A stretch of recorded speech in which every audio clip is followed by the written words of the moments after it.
I'm Mike Tamano, and I'm here with my friend Bill Guertin. It's been a long time that we've known each other. When did we meet? It was probably mid-'90s? It was the cat days when we first began the broadcast, so it would have been that mid-'90s, early '90s, yeah. Yeah, I was working at a radio station in a cinder block building in a cornfield, and it went up for sale, which was good for me. I was thinking, well, who's going to buy it? And it was the company that owned all the radio stations in Kankakee, and we were pretty wild back then. So you guys wanted to buy the signal, and Gary, who we worked for, he was pretty open to me. He said, I really like the way you communicate with people. You're a little edgy, and we're going to see what we could do with a rock and roll station. And we did some great things. And he was right about your talent and what we needed to do. And he was not so proud to not know what he know. Yeah.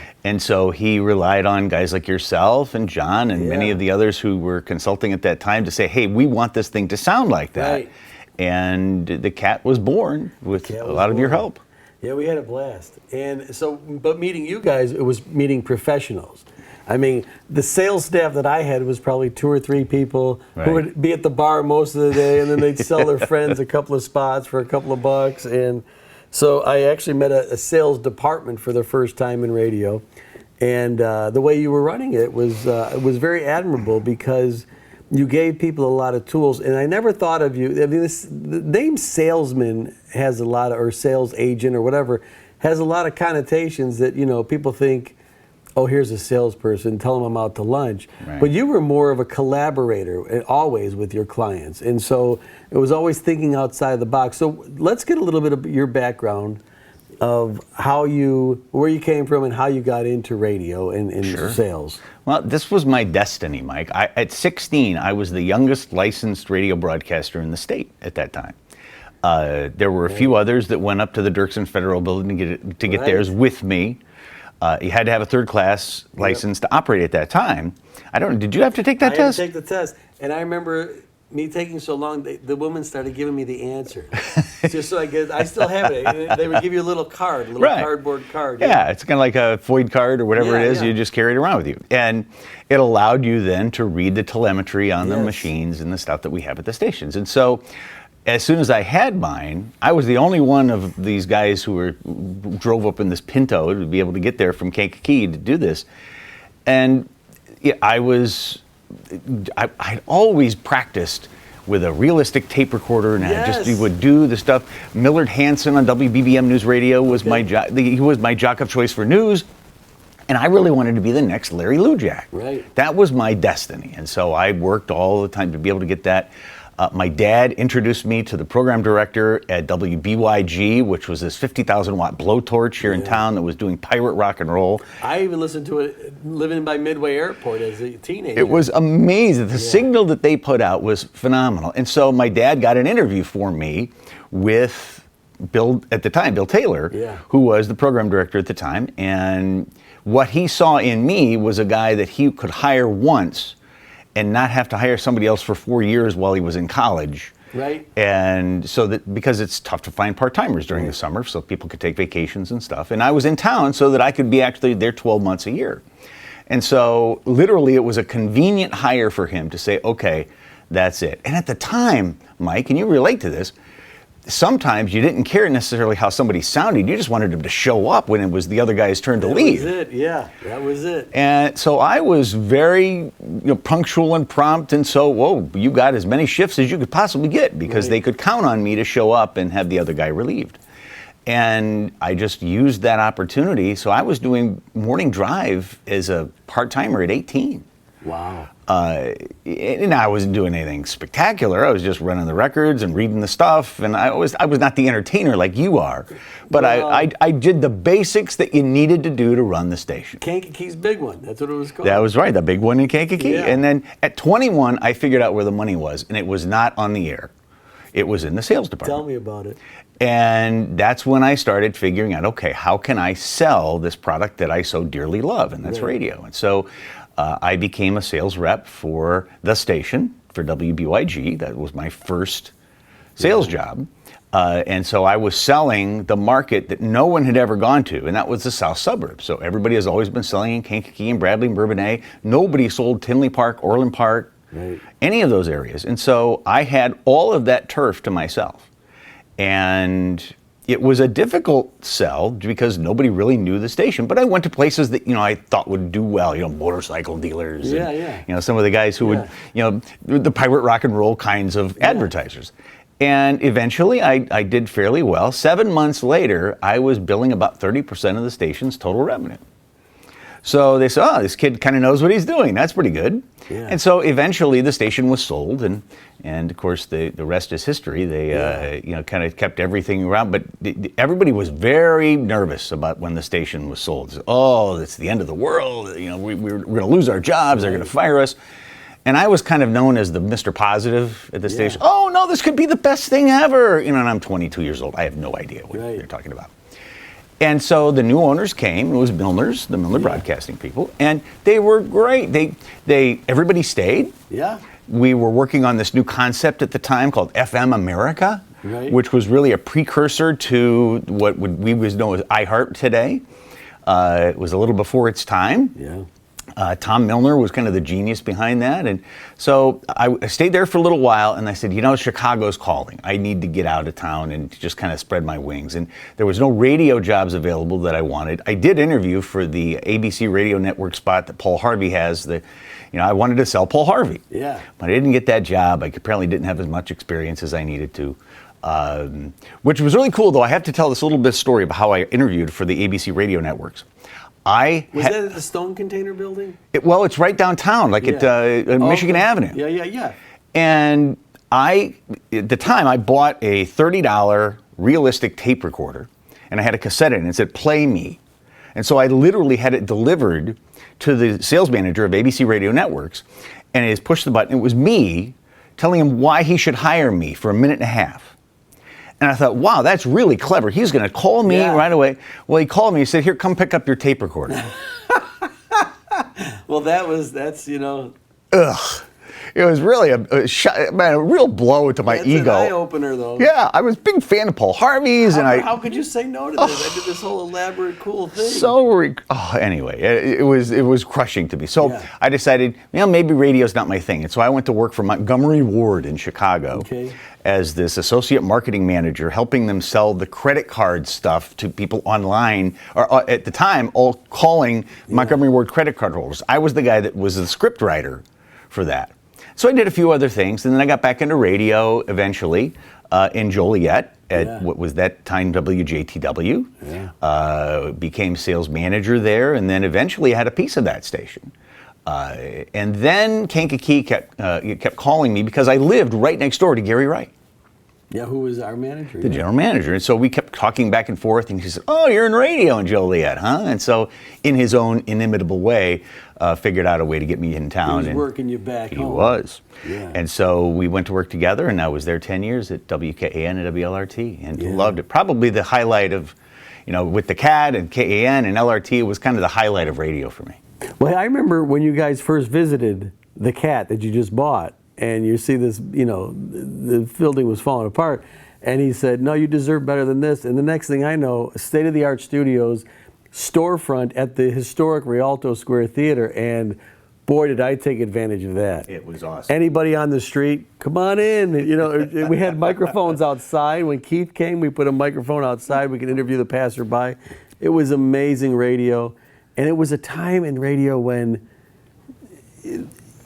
not necessarily edgy, but the wilder and the more outside of the box that I went, the more you guys loved it. And it was really fulfilling. You were as creative as anyone we had seen to be able to push the envelope and have some fun doing it.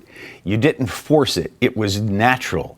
Right. You had that gift, and still do today, I believe, of that being able to entertain without having to manufacture it. Right. And so that's what we, I guess, as our leadership team, loved about your work and how we were able to do some, pretty edgy things. I mean, you had the state's attorney on a regular basis who would just like walk by because it was near his office. Just call him in and start asking him questions. Yeah, and you know, it's there were a few times in which he really actually made some news on your station, which I thought was terrific. And Rob Blagojevich would come in all the time. And, strange. It was wild. The nice thing about being at the Rialto, bands would come early in the morning to check out the venue, and these tour buses would pull up, and we'd have a radio station. Come on, who are you? Oh, come on in, you know. And people like Bill Cosby, they'd be walking by, they'd be staying at the hotel at the casino, and they'd come by to see where they were playing. There we were, George Carlin, Bob Newhart. You know, it was just amazing to have access to those people. It was a golden age. And I remember watching your sales team work like clockwork. Everybody knew how to do it. They knew the process from not only answering the needs of a client or a prospect, but then putting together for something for them to hear. And it was really a step-by-step thing. And I think that's where I learned how the process works, how my bills are getting paid. It's from these people out there working to make sure that these clients are happy. And then later on in life, when you lose a few clients, you think, oh, well, I've lost a few clients. I need to maybe think about these people who are paying the people that pay me, you know. And because of something you said or something, you know, so you start to not self-censor, but self-edit before you say something. Yes. So the sales team worked in collaboration with the programming there, and I learned so much from you. And then when you wrote the book, I was like, this guy's doing everything, and you know. But it was your fearlessness to do that, because we get stuck in these bubbles of this is how I make my living, this is what I could do. Well, I'd love to do that, I'd love to do that. Everything you thought you'd love to do, you did. And so that always inspired me. So tell me about how you got into publishing books. Well, I had always wanted to be an author. I was nuts for books. I collected them, I read them. I was a voracious reader. You gave them to me all the time. Yeah. Here, read this. So I went for several years to what was called Book Expo America, which is kind of the place where authors get to meet the people who sell books. Yeah. At that time, independent bookstores and major chains and everybody would come and they would talk to me. Well, I faked being a member of the WKN news team, and I brought the Super Scope cassette recorder, slung it over my shoulder, and I went to all the different booths at Book Expo America, and I talked to all the authors. And I had these 7 or 8 questions that I asked them. So, yeah, I'm from WKAN Radio. We're going to do a thing on Book Talk. I have these questions. What's your new book about? Tell me a little bit of how you came to it. And I had all these questions, but the only one I really wanted answered was the last one. And it was, what would be your single best piece of advice for an unagented, unpublished author in today's marketplace? And I got dozens of people to answer that. Oh, and so information to glean. Oh my gosh, it was I went to school on all of these people. And the number one answer by far, 80% plus, what do you think they said? Do you have any idea? Publish yourself? No, well, that would have been today, I think. Yeah. Back then, yeah. Their number one piece of advice to me was, don't give up. Don't give up. Keep bringing your stuff to publishers or people that can help you get where you need to go. Because most of those people who became published did it because they were gritty, they were determined, and they just never gave up. They went back and back and back. And there's a zillion stories of how J.K. Rowling went to 40 different publishers and before Harry Potter was published in the UK, and Mark Victor Hansen, the chicken soup guy, went to like 100 different publishers, and he was always rejected. And this little place down in Florida said, yes, we'll take a shot on chicken soup. Right. Because who wants 101 little stories? Right? Nobody, they had kind of broken ground at that time. And so that's kind of how it happened. And then we found our first publisher at Book Expo America, a guy named Arthur Chow, who had a small label called W Business Books. And he took a shot on my co-author, Andy Corbis, and myself, and we wrote Reality Sells. And it went marginally well. But Andy had been done, he says, I'm kind of done writing books. I said, I'd like to do one on my own. And so because of the strength of my name, the company name, the 800-Pound Gorilla, I got a deal from John Wiley to be able to publish that. They said, we'd like to publish your book called The 800-Pound Gorilla of Sales. We know you've not written it yet, but we're going to go ahead and give you the examples from 3 different book manuscript idea concepts. Like the format. It's like a book proposal is what it is. And so I got the answers to the test. Right. So Michael Port's Book Yourself Solid was one of them, which was a multi-million seller. Right. And so I literally copied what they had done and submitted it, and they said, sure, we'll go ahead and do that. And so John Wiley & Sons, one of the major publishing houses in America, was able to do my second book called The 800-Pound Gorilla of Sales, How to Dominate Your Market. Right. And so I could say I was an independent published author then. That was a great one. But you talked about never give up. Having submitted countless tapes or articles that I've written for fishing magazines, or I had a children's book that I had you proofread. That's right. And I sent it to a bunch of people, and the articles, some got published, some didn't, but I always never got rejected and took it personally. I always said, okay, can I ask you a couple questions? I always, I'm not going to let this submission go without me getting something out of it. So you could tell me you're not going to publish it, but I want to ask you a couple more questions, so I can, because you're the publisher, I want to learn about that. And it was the same thing with radio. Program director, I remember, oh boy, when my first radio station was WDND, and you would come in and you would get I was doing Sunday afternoons, noon to 8, and then afternoons during Monday through Friday. 6 days a week, $4.25 an hour, driving 60 miles to get there. And I remember coming in one day, and the log with my name on it wasn't there anymore. And he said, well, we're going satellite. We're going to pipe in stuff, and you're a salesman now. And I didn't want to do that. I wanted to be a disc jockey and a radio personality. And so I started driving around with demo tapes to all the radio stations, and I had to look through the M Street Guide, which had all the radio stations. And this is before GPS. I had no idea. Got the big map out. Driving around with my dad to Kenosha, Wisconsin, and Elmhurst, Illinois, and, Northbrook. And I would just hand my tape, and can you just listen to it? And they said, well, we're not hiring, or, you're not our style. And I would say, can you just give me some notes to take? And so I made it, I'm figuring I'm spending all my dad's gas money. I needed to, but he was interested in it. But I remember that never give up and just keep hitting it, because you'll never know what the next, and that's the same thing with sales. That's right. You go through no, because you never know when the next yes is coming. Exactly right. You talk to everybody and anybody about what it is they do and how they do it, and you just never know where your next lead is going to come from, or how you can help somebody that you really hadn't even thought about helping at the very beginning. So that's what sales is. Sales is helping. One of the things you and I did at the radio station, because I love to do spontaneous stuff, I love taking phone calls on the radio show, is Stump the Piano Man. And we came around because I knew you were a piano player, and I'm like, oh, well, this will be fun. And he'll win some, he'll lose some, and we'll give away prizes. No one won a prize. Nobody, because they couldn't stump you. They were coming up with songs that you didn't even know and had never heard of. We would play a snippet of it, and you would learn the song. I would learn the song right So there. where did you get the musical talent, and where did you get the key, or the ear for the keys? Part of it was genetic. My uncle was an amazing piano player, and so he had that gift, and so I think I partially got it from him. I have been playing since I was in first grade. I was not a big sports, I didn't play a lot of sports. I'm in the sports industry now, which is kind of ironic, but I was not very athletic. Right. But I figured I had an ear for music, loved music. And in first grade, I kind of learned the rudiments of how you kind of make things work. And then about fifth grade, I made So this. you just bought a book on your own and just... No. My mom and dad bought me piano lessons piano at first lessons, grade. okay, So yeah. I'm treating every week up to the Veranda's studio with Mrs. Miller and all the other people that I had as my piano teachers. And she always smelled really funny. It was weird. It was a bizarre I think all situation. old piano teachers smell I funny. think they probably do. But about fifth grade, I made this change to wanting to hear a song and then try to play it.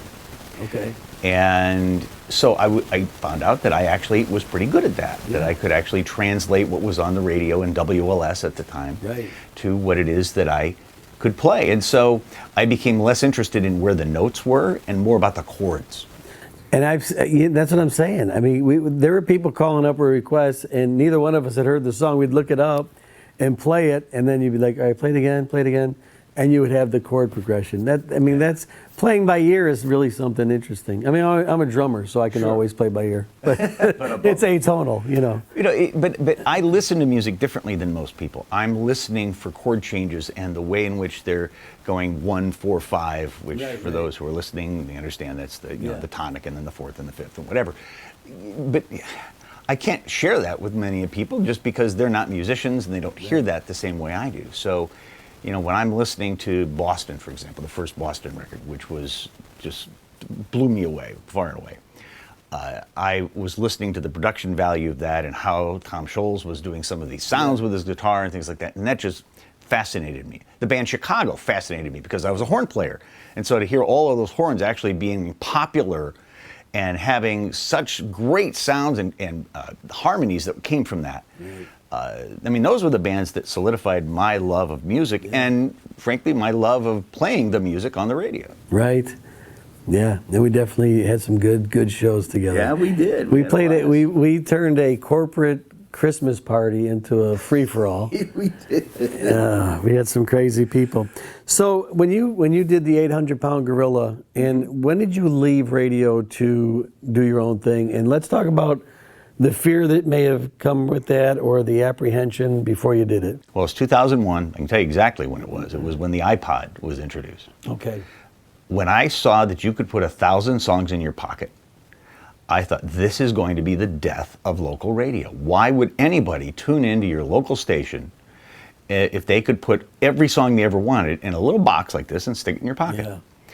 I was wrong. Yeah. Because radio has thrived and survived and done. Local radio has thrived. Well, yes, it has. Yeah. And so I thought, well, what is it I need to go do that I can become relevant in, just like I was relevant in radio at that time? And so I really got a bug for training at that time. I wanted to be kind of a speaker, and I would be up in front of people talking about sales and customer service and some of those things. And as you begin as a speaker, most people start out by being a generalist. So somebody says, do you speak on team building? I said, sure, I speak on team building. And then you'd go read a book on team building, and then all of a sudden now you're a speaker on team building. And so I did a lot of that for the first few years, just trying it out, seeing where my audience was. And the first real client I had was Jeff Hammis at People's Bank. Right. He said, hey, I've got this book. I want to train this book on customer service, but I don't know who to call. Who do you know who to talk to? And I said, well, if you wouldn't mind taking a chance on me, I'd like a shot at it. He said, well, yeah, I'd love that. Here's the book. And so I took a couple months to kind of learn. There was actually a little thing in the back as to how to do it, which was really interesting. And so I created this 45-minute session on how to provide terrific service based on the 7 keys to Disney's success. Right, I remember that. And so I was able to do 3 of those sessions for 1/3 of the bank's employees at one time. And a few months went by, and I went back to Jeff. I said, so how's the customer service? How are things going? He said, it's been phenomenal. He says, it was great. He says, and I told him, I said, I'd like to do some more of these if you don't mind using this book that you shared with me. He said, I thought you'd never ask. I mean, you really have a gift for this. Right. He said, but you can't do any more banks for a year. I said, no deal, not a problem. So I began, that was the first real session that I did on a multiple basis using this customer service. And then the thing that really broke my career for me wide open was I had a chance to do a customer service session for the village in the south suburbs that was hosting the U.S. Open at the time. It was Olympia Fields. Right. And there was a guy in the back of the room that had a White Sox jacket on.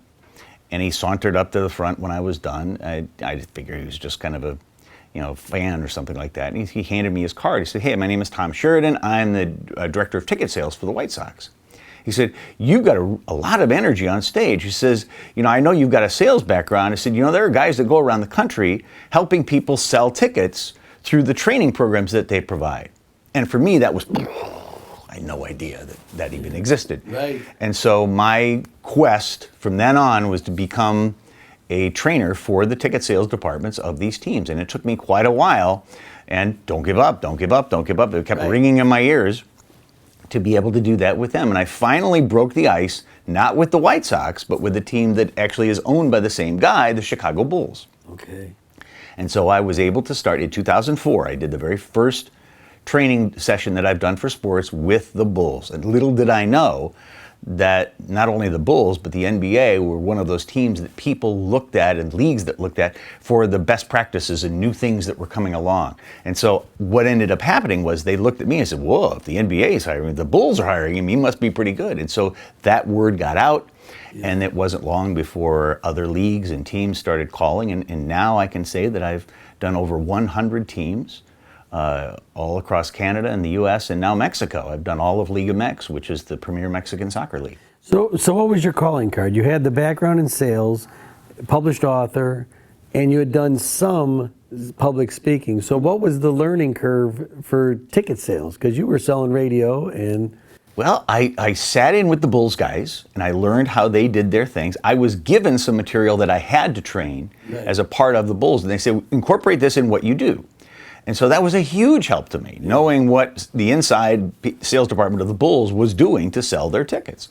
And so I plussed that up with some of the stuff that I had learned and had trained through radio. Because it's not that much different, Mike. Selling a sports ticket and selling a radio ad really have a whole lot more in common than they have separate. And so I took all of that I had learned in my radio career and I applied it to the sports industry. Did you find anything that they were doing wrong? Did you say, hey, maybe you should try it this way? Not wrong, but plus it up a little bit. Yeah. They would start by thinking that wins and losses were the only thing that they were selling. And just like we would talk about audiences, right? You know, like who has the biggest audience? Well, the biggest audience isn't necessarily the best value for somebody who's on the air. And so we would pick it apart and say, okay, what is it that people are actually buying? And it's not a piece of paper. It's what happens to somebody as a result of buying that ticket. It's relationships with their dad or the fellowship that happens when you bring a group out from your church and things like that. There was not enough of that being sold. And so I brought a little bit of that into the sports industry, this concept of selling the result rather than selling wins and losses. I can tell you that Mexico has not really got even fully past that yet because they're very much on wins and losses. And they're just now understanding that the experience is what we need to sell. I think that's the key to everything. How do you pick your favorite stores? How do you pick your favorite places, restaurants? You're buying the experience of being there as much as you are the product that they're selling. That's right. I think that's key. It might not be obvious to you as a customer. You may say, you know, I like this place, but I don't know why. Right. Well, it's the reason why we go to independent stores and maybe pay a little extra rather than a bigger store that doesn't have the personal attention or the camaraderie that you'll find there. And there are other people that are always looking for a deal. Right? They always want the lowest price, wherever that happens to be, and they'll shop, you know, they'll spend 2 hours looking online for the lowest price and save $1.50. And, you know, what is your time worth? Well, I guess, you know, if you're a treasure hunter and looking for things like that, we have customers like that too. Some people don't like to buy online. And so they would rather speak to someone and have a representative. And then others, you know, they'd prefer to be clandestine and not even talk to anybody. In fact, great story when Ticketmaster first started. 30 plus whatever that was years ago. The guy who started it was here in Chicago.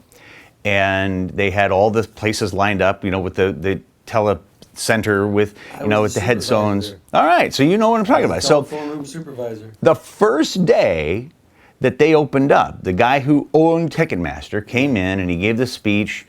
And, you know, the balloons came out of the sky, whatever. And then the first phone call, he flipped the switch to turn on the system. And then the first phone call came in. And more balloons came down. And the owner had a pretty decent ego. And he said, I want to take this call myself. And so he put it on speaker. And everybody in the room, I mean, everybody at Ticketmaster is listening in this little room, like a conference room. Right. And he says, hi, I'm so-and-so, the president of Ticketmaster. Who am I speaking with? John. Well, hey, John, we're so glad that you called. You're our very first customer. He'd bought one ticket, a single seat to a Seattle Mariners game. And we said, we want to thank you because you're the very first customer that we've ever had. Silence. And he said, well, tell me, sir, why did you choose to buy your ticket through Ticketmaster? Because you could have gone perhaps to the box office and bought that. I don't like talking to people. And he hung up on the president. Beautiful. Hung up in front of everybody in the company. More balloons. Well, I think his balloon was popped at that point.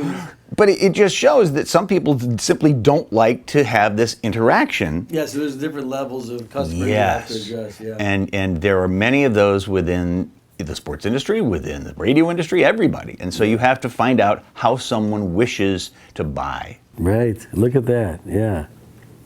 Yeah. You're okay with me sharing all this information? Oh yeah, there's no secrets here. It's all good. You can take out the book if you want to see the rest of them. But I love the industry, and I love sharing some of those pieces with the industry. And because of some recent stuff that I've had, health-wise, I've had reason to receive messages and memos from dozens, gosh, maybe even hundreds, Mike, of those who I have trained, who have picked up an email, picked up the phone to just tell me, say how much my training for them has meant to them and where they are because they remember this particular piece or something that they took away and they grew this exponentially. And I've been really kind of in this whole health scare that I've had. I've been given a great gift, and it's to be shown how much I have been valued in this industry, and it's very rare.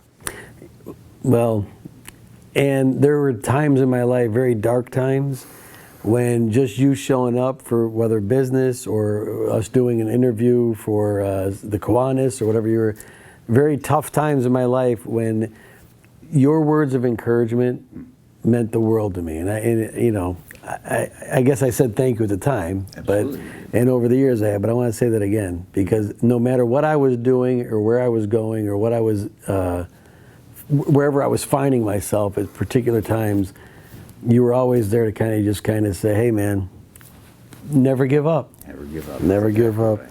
So I want to talk about your family, how you met your lovely wife. Oh, well, I was in a past life a wedding DJ.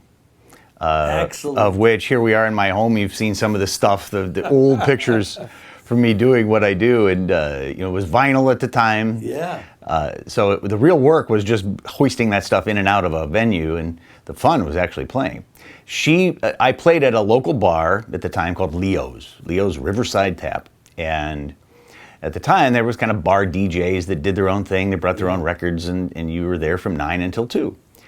And so we met at that bar. I was the DJ, but I really couldn't talk to people while I was working. You kind of flirt around a little bit, you're young and you're single at that time, and it's kind of fun to do. But I never really had the chance to get to know who she was until one night where I had the night off.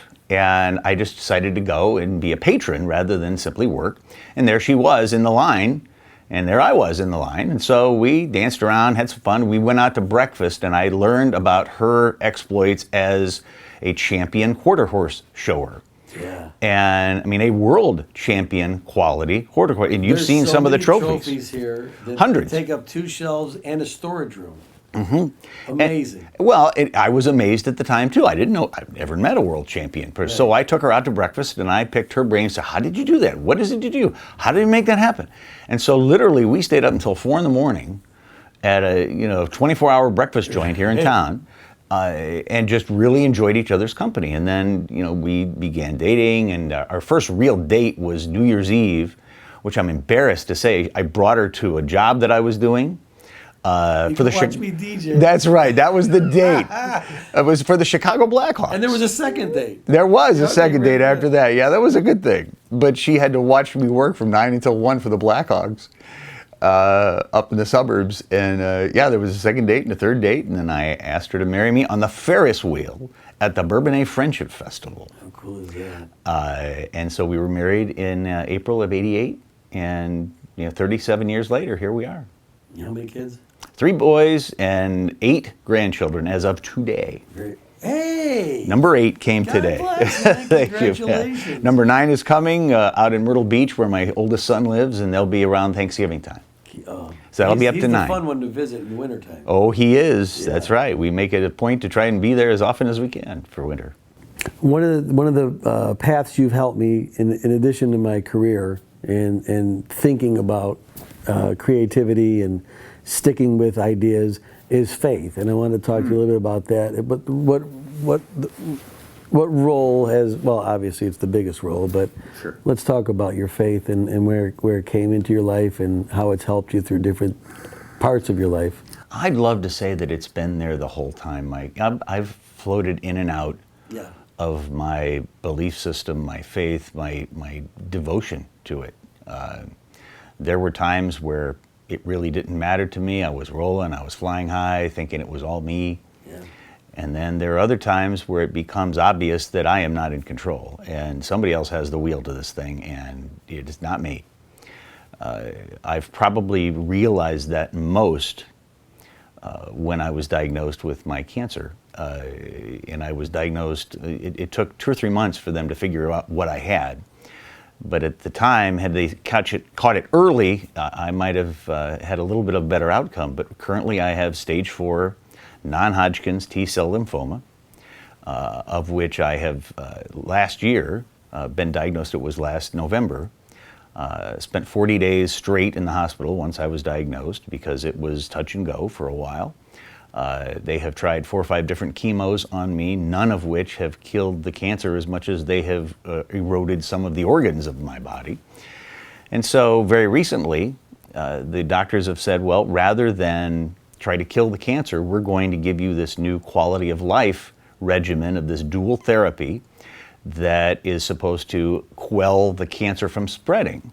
And so it literally is keeping whatever I have left at bay while my quality of life improves then, rather than having it, go all throughout and eat everything that's there.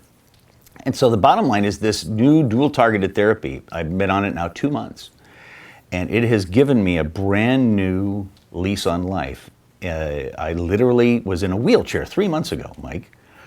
My wife was pushing me around at the Chicago streetcar NASCAR race, and I just couldn't, I didn't have enough strength in my legs to be able to do that. And so today, through physical therapy and through prayer and through the amazing support that I have had from literally hundreds or even maybe thousands of people, I can now sit here and tell you that it has absolutely been a God thing that I am here as clear-headed as I am talking to you today. As anybody who has had cancer and has had chemo will tell you, there is something called chemo fog that gets into your brain, and then it doesn't allow you to focus properly. You're tired all the time.